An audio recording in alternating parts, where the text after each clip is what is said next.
This is episode 8 with special guest Michele Simpson. Just show up. If life, babies, and business and busyness all seem to distract you from prayer, this is the reminder that you just need to show up anyway. You're listening to Persistence in Prayer with professionally trained Catholic mindset coach, Kylie Hine.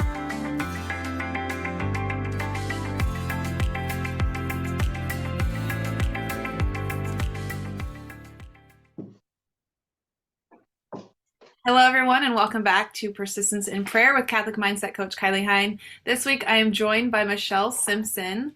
Michele has been married to her husband for 29 years. She is a mother of 10 children. She's been a homeschool mom for 23 years while also helping to run a family business at her house. She has recently joined the Metanoia Catholic community and will begin working on coaching certification soon. Michele, thank you so much for being here. I feel very blessed to have you. Thanks for having me. So we're going to jump in and talk about prayer life a little bit. But one of the things that I know we've talked about briefly is you said that you were a fallen away Catholic. So are you a cradle Catholic, like born and baptized early? Yeah. So can you tell me a little bit about your story and being like how you fell away and how you found your way back to the church? So falling away, it's not like I didn't necessarily believe the faith. I just wasn't, attending mass on a regular basis. And that kind of started in college. Mm-hmm. And then met my husband, and we got my mom passed away right after we got engaged, and we kind of eloped because we're kind of in a hurry to get married, and there was all this drama that my dad wanted certain things to happen or whatever. So Chris and I were like, well, we're just gonna go get married. So we got married. He had 2 kids, so I was helping raise his 2 kids, and shortly after getting married, I was pregnant with our first, and it wasn't until my second child, so sometime in between there, we started going to mass more often, and we had baptized his 2 children, and so we had first communion for the children, for the younger daughter, and we couldn't participate because we weren't practicing. He had been married before, so there was all these different things that we had to do. That's what kind of like, oh, I need to get more serious about this. So I just slowly started becoming more serious. And then there was some problems that had come up, and I started relying on God at that point for my support. And so we just started. So he ended up coming into the church right after our second was born, 4th child, but my second birth. And so he came in that Easter. I think it was 4 days after she was born, and I made sure I was at the service, and some old man comes up to me and goes, "Why are you here with that baby?" Like, because my husband's coming into the church. That's amazing. And then shortly after that, we got married in the church, and shortly after that, we started homeschooling. There's so much of your story that I can relate to. I feel like I was also a cradle Catholic, but my college years, I definitely fell away, was not going to mass every weekend. My university, there were some Catholics, but we were kind of few and far between. And those of us that were, like, I wasn't surrounded by a community of people that were going to mass every weekend. And so for me, it was actually after I had kind of started going back my senior year of college. And then I got hired at a Catholic school, and that's when I was like, okay, I need to make sure I'm showing up every week. And just seeing the faith of the kids there, I think, was really incredible too. And then the other thing you said that I can really resonate with is your mom passing away. My mom passed away when I was 22, 23. And so I can resonate with that too. And I don't know if this had an impact on your faith life at all, but I feel like that was a big turning point for me too. And going from intention to do better in my prayer life and do better showing up for God to like actually doing it. Hmm. Yeah, I was 25 when my mom passed away, and Okay. I'm the oldest of, my mom had 6 children. So my youngest sibling was in 8th grade. Oh, wow. So a couple in college and several in high school, and then Carly was in 8th grade. So it was a really interesting time for my family of origin. It was just a very hard time. So yeah, prayer definitely was helping to get us through that. Yeah. My brother was a senior in high school, so he was the youngest. And that's hard to kind of, you have to show up for Hmm. them too. So that's really cool. Hmm. And also, so your husband wasn't Catholic, so you were kind of like the person that was drawing your family to the faith. Yes, correct. Yes. It was important to me that they were baptized, and um, that we were doing, you know, going through the sacraments and all of that. And then as I was doing that for my stepchildren, like, well, we need to be doing it ourselves as husband and wife. So that kind of brought us, it was kind of a profound moment because my dad received communion that day when our second oldest received communion. But my husband and I were sitting in the pew because we weren't married in the church, so we knew we weren't supposed to be receiving. So I was Can like, you? this doesn't work. How can we Yeah. be a good example this way? So I remember as a kid, my mom was Catholic, my dad was not. And my mom took us to Mass every single week. She taught CCD, but she also could not receive for many years because my dad had been married before. Can you Hmm. tell me, like, what that's like? I mean, I just remember her always, they eventually were married in the church so that she could receive, but there were many years where she showed up every single week and couldn't receive the Eucharist. And I've always wondered what that was like for her. I would imagine that would have been really hard. I mean, hard in a sense, like, because you want to receive, right? You're there and you want to receive. And now you're doing the correct thing by not receiving. And it's hard to continue. I think it would be hard to continue going when you're not able to receive, right? I don't remember that for me so much. The feelings I had, I'm not in contact with those. I just know that it was important that we got our ducks in a row because this isn't the way I want to live my life as we were going forward. So, and I was lucky. My husband was on board. He Yeah. agreed. Yes, that's always great. So, as you had these children raised in your home, how did you maintain a connection with God or continue to grow closer? Because I only have two children in my home and I know how crazy it can be. So, tell me a little bit more about what that looks like or what it looks like at your house. So as we started homeschooling, we started doing a daily rosary. And the daily rosary at that point was happening kind of at the end of the day, or sometimes would happen in the car, depending on how busy we were. But a lot of times it would just happen at the end of the day. As we progressed as a family, um, we found as my children were playing lots of sports that it wasn't easy to do it in the late afternoon, that there was always children missing, or I wasn't home driving them everywhere. So we started doing it as the beginning of the day thing. Mm-hmm. So it would be the first thing we did after we were up and moving. We come downstairs and pray the rosary as a family. And then, again, I have only 2 teenagers left. I have 4 children in the home, but 2 of them are teenagers, and the other 2 work. So it's harder now because I have days that I'm not here, or my husband's going. We're trying to figure out how to make that work as a family rosary still, but we still get it in most days, so that's good. That's awesome. So that was the first step.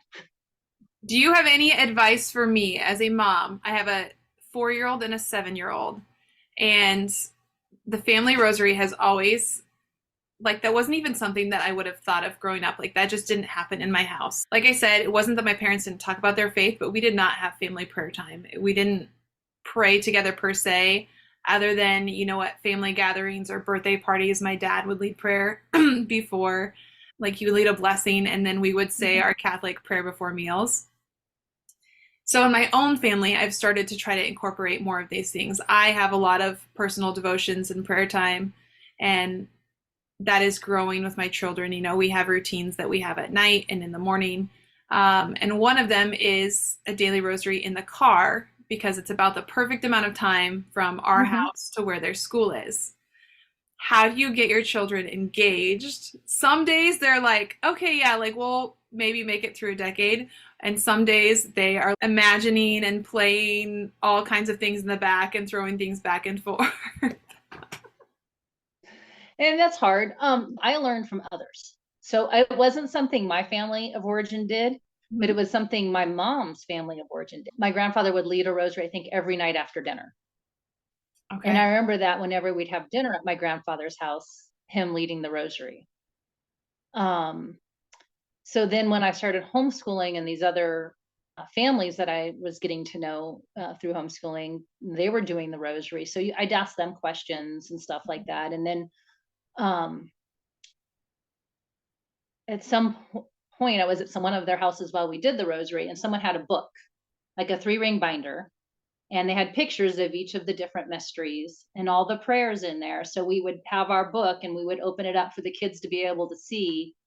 So if it was, the visitation, you had a picture of the visitation, and the kids could at least look at it. And each were supposed to be holding a rosary, and sometimes kids would fall asleep.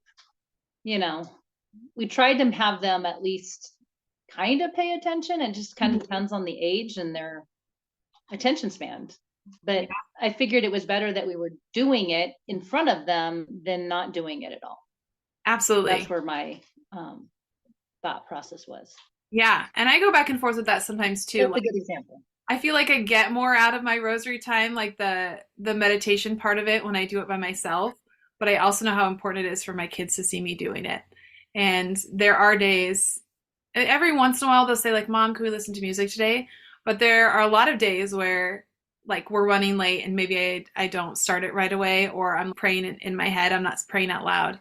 And my 4-year-old would be like, "Mom, you forgot to do your rosary." Or we're supposed to be saying the rosary right now, even though he doesn't actually pray the whole thing. So that's a great reminder, though, of just showing up and doing it. Like your kids are going to catch more like from seeing you than you can actually teach them. Mm-hmm.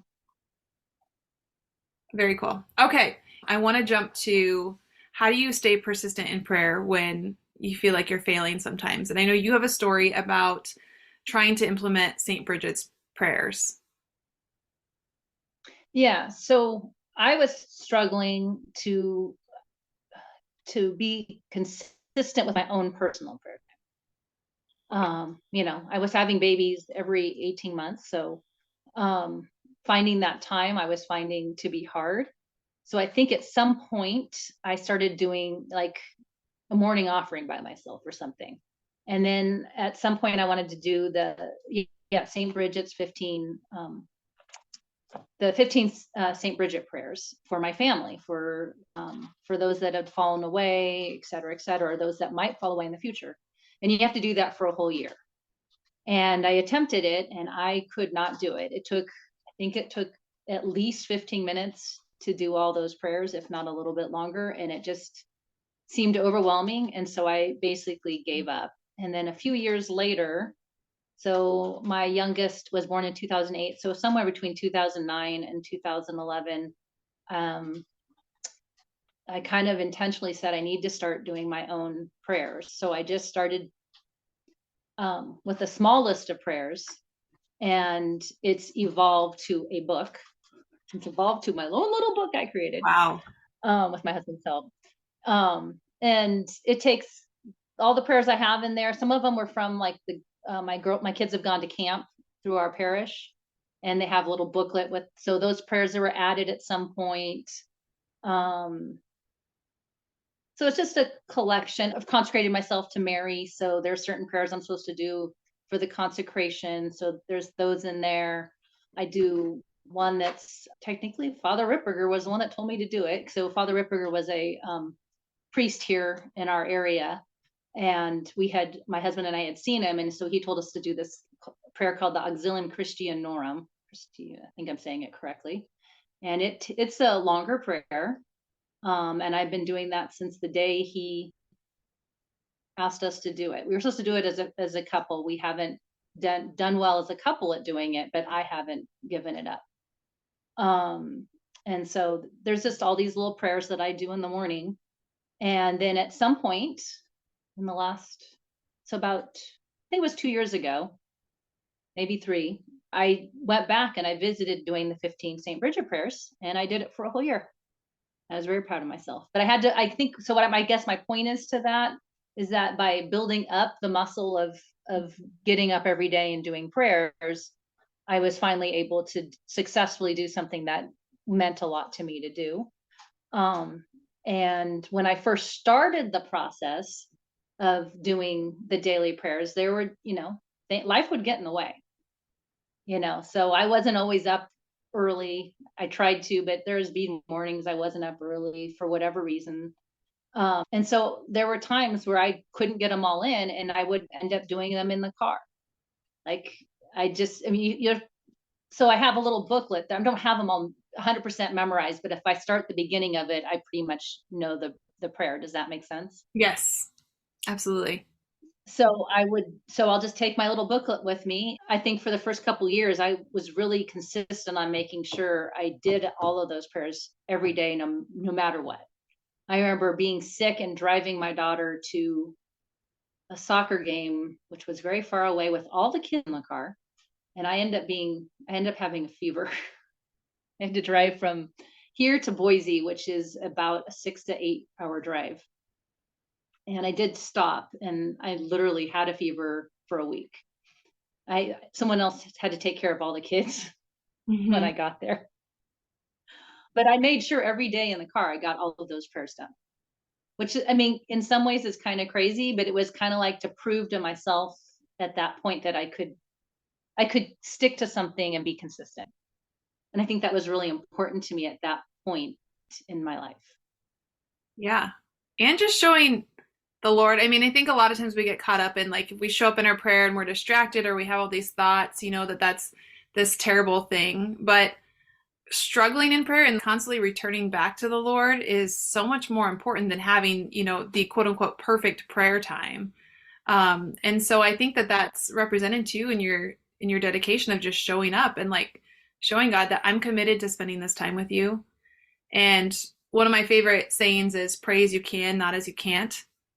Not all of us are at the same place in our spiritual journey. And you attested to that a little bit too. Like early on in your prayer life looked very different than it does now. I mean, now you spend a significant amount of time in the morning in prayer. I know for me, I spend much more amount of time in the morning in prayer, and it's shifted because now I plan everything else around my prayer time rather than it used to be prayer wherever I can fit it in.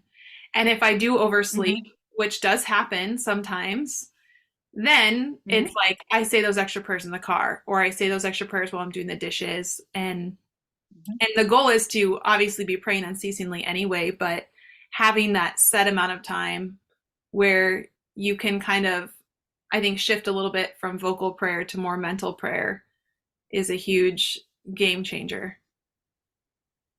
Yeah, and that praying unceasingly. So what's happened for me is that I'll find myself at night sometimes not able to sleep. And what I do to sleep, or what I'll even find when I'm struggling at night, is I'll be praying Hail Marys or the Rosary. Sometimes it will put me back to sleep, and sometimes I get frustrated because I've done a lot of Hail Marys or a lot of decades of like, I think one night in the last month, I did 15 decades. I do 15 decades of the Rosary daily, personally. And pretty much each decade is for a different member of my family. And I had forgotten that day. So it does happen that I forget. And if I do forget, I try really hard to at least do 5 decades of the Rosary. But that day I'd forgotten. And so I ended up getting all done in the middle of the night when I couldn't sleep. It was kind of an interesting thing. I still couldn't sleep after the 15th. It took a very long time. I don't know what was wrong that night. I have found, so there are, Dan Burke, I don't know if you know who that is. He talks about this a lot, about having like a plan of love. And they talk about this on spiritualdirection.com too. And so part of my plan of love is is the daily rosary, along with, my morning mental prayer and my daily examen at night and those kinds of things. And I have found when the day has gotten away from me or I'm out of my routine and so I didn't get my rosary in at my regular time or I couldn't finish it, sometimes I will wake up in the middle of the night and I end up finishing it. And so that's fascinating that that happens to you sometimes too, or it seems like you're getting those extra Hail Marys in. And you'll just wake up and that's what comes to your mind. Yeah. And yeah, that's really cool. And another good thing, I don't know if anybody's ever heard this before, but another nice thing is when you do fall asleep praying the rosary, your guardian angel will finish it for you. Yeah. I find that to be a beautiful thought. So like if I didn't finish it, at least I know that my guardian angel is finishing it for me. Mm. Also, so Father Ripperger was close to you? No, not close. He was at a parish here, which wasn't our actual home parish at the time. It is now. And there was just something going on and we were told that we should go see him. So we made an appointment and we went and had a meeting with him as husband and wife. Oh. And it was very helpful. And then he quickly was transferred like within a month or two after that. So I've met him. In fact, he was here for a funeral a couple weeks ago. And so he came for the funeral. And one of the ladies I was talking to, she's like, I'm going to go up and talk to him because he was very helpful during a time in her life. And I was impressed because she actually went and did it. Because I thought about that. I'm like, well, he's not going to remember me. I mean, it was just one time that he ever met me. And she had gone up several times trying to get help. She was going through a really hard time. And he didn't remember when he saw her. But when she talked about the situation, I was like, oh, yeah, were you? I also wanted to get a picture with him while I was here, but I was too chicken. Yeah. So for anyone listening, didn't want to be that person who doesn't know who Father Chad Ripperger is, he is an exorcist and he has some incredible YouTube videos out. And then I'm curious, is this the Deliverance Prayers book? Do you have that one? It's in there. Yes. It's in there. Okay. It is inside William Christie prayer that you talked about is in here. Okay. Yes, it is. So for anyone listening that has never heard of that, this is Deliverance Prayers for Use by the Laity by Father Chad Ripperger. So it's just it's a small little black book. And I think I heard about it probably about a year ago. And I thoroughly enjoyed a lot of the prayers in here. And I think they're very helpful. So if you're looking for something to add to your prayer list, that might be something to check out. Good resource. Yes. What are your other favorite prayer resources, either for yourself or that you've utilized with your kids? Do you have any favorites that come to mind? That's an interesting question. So for many, many years, I have used, from the beginning of my days, beginning to my prayer life, I would use the Pieta prayer book. Okay. So that was my beginning. I really liked, what is it called? It's like this, but it's for the English Mass. I attend a Latin Mass, so I have now Benedictus, and it's a little book that has all the readings for each day of the week. And there's a counterpart for the English Mass, and I used to get that. Magnificat. So I used to use the Magnificat, and now that I go to the Latin Mass primarily, I get the Benedictus because it has a morning prayer in there, or morning, what would they call it? Morning, I think. Yeah, morning devotion. So I pray that. My other resources I guess they came from the Pieta, and then I was talking about the prayers that that they would have in a booklet that they created for the camps that they thought the kids should be doing, which were act of faith, act of hope, act of charity. And then the others are ones that are from making a consecration. So I do the little crown of the Blessed Virgin Mary. I don't know if many people have heard of, but it was in my consecration book, and it was something that that you should say daily. And it's a longer one. Did you do the full Louis de Montfort's consecration, or did you do one of I did. The full one? Me too. And I've also done 33 Days to Morning Glory, but I think I used 33 Days to Morning Glory as a preparatory for doing the full one, and I had a friend who recommended like do the whole do the whole thing, and it was so worth it for me to do the whole Yeah. thing. I did Louis de Montfort, and then last year I did the 33 Days to Glory. I haven't renewed this year, and I passed my time, but I did the Mystical City of God with Michelle Dunn. So Okay. I've read the she did a book study on this book about, it's by Venerable Mary of Agreda, and it's about the life of Mary. It's called The Mystical City of God, and it's this is the abridged version. So it just took up, I mean, there's only so much time in a day. Yes. So I haven't gotten to my renewing my consecration, which is on my list of things to actually do. And I'm also now reading the full version of that Mystical City of God, but very slowly with one other friend from our area, my area.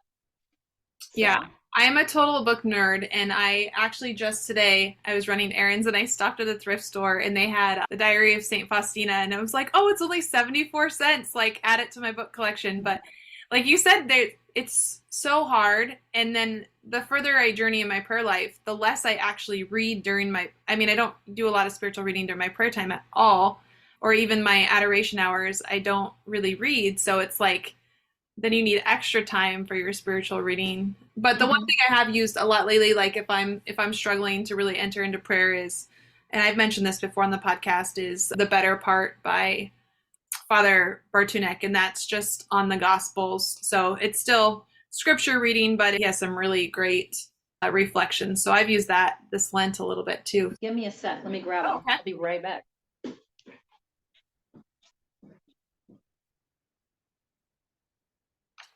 For those of you who are on the podcast or listening to the podcast version and not the YouTube version, I will try to put a list of all of these in the notes so that you can access them fairly quickly. And if that's something that you are interested in ordering or looking for, I always recommend going through thrift books if you don't want to buy them new, or there are a couple of other Catholic sites that you can order your books through. Just trying to support those Catholic organizations is always really awesome. Okay, well, I'll have to give you the other book for you to put in there because I can't remember the name of it, but it's Yeah. so I'll find it and give you the name. But a good source is Trustful Surrender to Divine Providence Okay. from Tan Books. Good meditations in there. And then I have another one that was recommended by a priest, and it deals a lot with different things that I like, patience and trust and different things. So it's another one I've meditated on 2 times now. So gone through the whole book twice. Yeah, it's a good one But when it you go wasn't back. on my bookshelf. So I'll have to find it for you. Yeah, it's a good book when you go back through it more than once. Yes. Yes. All right. So before we close here, I would like to know, you are going to start Catholic coaching certification. What led you to Yes. that? First of all, how long have you been receiving coaching? I joined MCA a year ago during Lent. Okay. Ooh. And it's a funny story. It wasn't something I was looking for. I didn't really know about Catholic coaching. I knew about coaching before, but not Catholic coaching. And I wasn't looking for coaching. It just came across my feed, Instagram or Facebook, but it just kind of came across, and Aaron and Matt were talking, and it just kind of resonated with me. And I kind of thought, oh, that might help me to express myself better with people, or it just kind of seemed like something I needed. So and they were talking about coaching, so it talked about Purgative Way, I believe, and I kind of wanted to join Purgative Way at the time, but not even really understanding any of what anything was. I ended up joining the MCA, and then shortly after, I was so enthralled by what I was learning and how it was making a difference in my life that I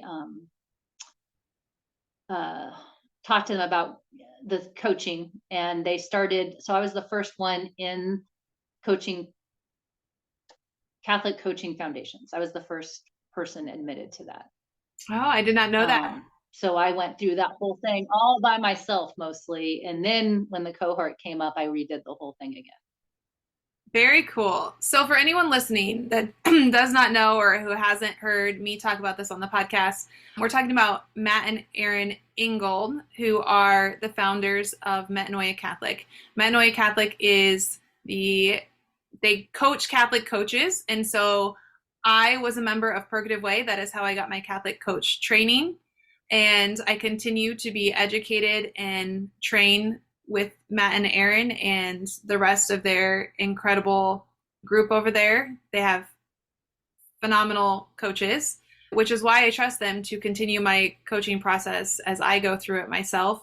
I always want to get better. And I'm so excited that Michele is joining as well. And I think it's another testament of the transformation that happens when you get coached. Like you see that transformation in yourself and you want it so badly for others to just experience it. Because like you, I wasn't looking, I think for me it was kind of a pride thing, like, I can figure stuff out on my own. I didn't really need I wasn't looking for someone to help me. I more wanted to learn how to be a coach. And then I figured out that when I actually got coached, how much that transformed me. And it just made me even more passionate about becoming a coach myself. Yes, I love how it changes how you look at a situation, and you're not always looking at the situation from just your eyes, and you can come and you can show up to different things just by changing how you're going to look at it. So you can show up more attentive to things that maybe you weren't dying to do just by changing the way you look at it. Yes. And I think that's important too, as we're talking about prayer, showing up and being more attentive to things that maybe you don't want to do, like getting up at, for you, 4:45 in the morning. That is not something that sounds appealing to most people. So, How did you start that? so where I live in North Idaho. In the summer, it's bright at 4 in the morning. Oh, wow. Okay. And it doesn't get dark till 10. So, and I am more of a morning person than I am a night person. So at some point, I just started getting up earlier and earlier. I mean, sometimes I have to get up. So I do adoration 2 different days a week. So Tuesdays and Thursdays, I have a set hour that I'm committed to be at the Adoration Chapel. On Tuesdays and Thursdays. Thursdays, it's at 6 a.m. So that's a very difficult thing because tend to be anal retentive. So I have to do all the prayers before I get to, because adoration isn't the time for me to do my normal prayers. That's an extra added on, like I should be doing some other stuff. So I get up earlier on those days so I can prep myself with the things that I would normally do in my day, and then get dressed, and it's a 20-minute drive to the church, and go and do some other things there, and come back. And then I do the same thing, but not as early. It's a 7 a.m. So I try to go to 6:30 mass and then go to 7 a.m. So I'm a little crazy. Not everybody can fit all of that in. And it's easier now that I don't have little kids. I mean, so if you have little kids, please don't feel like you should have to do anything like that, because that's way crazy. But you do what you can do as you can do it. That's how I would word it. If that makes sense. Yeah. I think that's absolutely the truth. You start with 5 minutes. How do you fit 5 minutes of prayer into your day? And then you build and you build. And if you are truly connecting with the Lord, He's going to keep calling you to more, right? And you're going to desire more because you know the fruits that come from that relationship with Him. I love how you said that, because it's true. The more that I've built my relationship up with God, the more I'm wanting to do and willing to do. And that's why, I'm sure it's a little overwhelming how much I said I do, but it's only because I've been called in my life to do it. Mm-hmm. And I do it for different reasons. I have a lot to pray for. I have a lot of kids. Amen. We all have a And lot I to was pray for. I definitely think not that's so true. not the perfect person. So, and I have lots of siblings and stuff too. So, I mean, there's a lot of people to pray for in the world. Absolutely. And I think that that's a perfect way to close this too, is just this reminder that wherever you are in your life, whatever stage of life you're in, your prayer life is going to look different, number one. Number two, we're all called to something. It doesn't have to look the same as someone else's, but we're all called to holiness. And number three, the reminder that as mothers, whether you are, I mean, you do business from home, so you're working, you're also homeschooling, whatever walk of life you are in, you can have deep, meaningful prayer lives and you can continue on that path towards sainthood. But you do have to make an effort and you do have to prioritize it. It doesn't just like fall into your lap and happen. Like you have to make the effort, especially at the beginning, to show up. And when you mess up or you fail, like you talked about with the St. Bridget prayers, like you failed, okay, you weren't ready for that at that point in your life, but you didn't just forget about it. You came back to it and you tried it again and you were successful. Yep. Just keep forging ahead. Thank you so much for joining me today. This was awesome. I can't wait till you publish your prayer book so that I can get a copy because I'm fascinated now. And I think as you start your own, whether you decide to do coaching business on the side or if you just decide to get the coaching for so you can coach your loved ones, whatever you decide to do with that in the future, I think that is something that people would be excited about. So let me know. I want to share it Thank you. with everyone. Thank you for having me. If you've enjoyed this episode, make sure you click that subscribe button so you don't miss out on any episodes in the upcoming weeks. And remember, come get coached over on Instagram at Kylie M. Hine. All it takes is a quick DM and you can get set up with a free discovery call.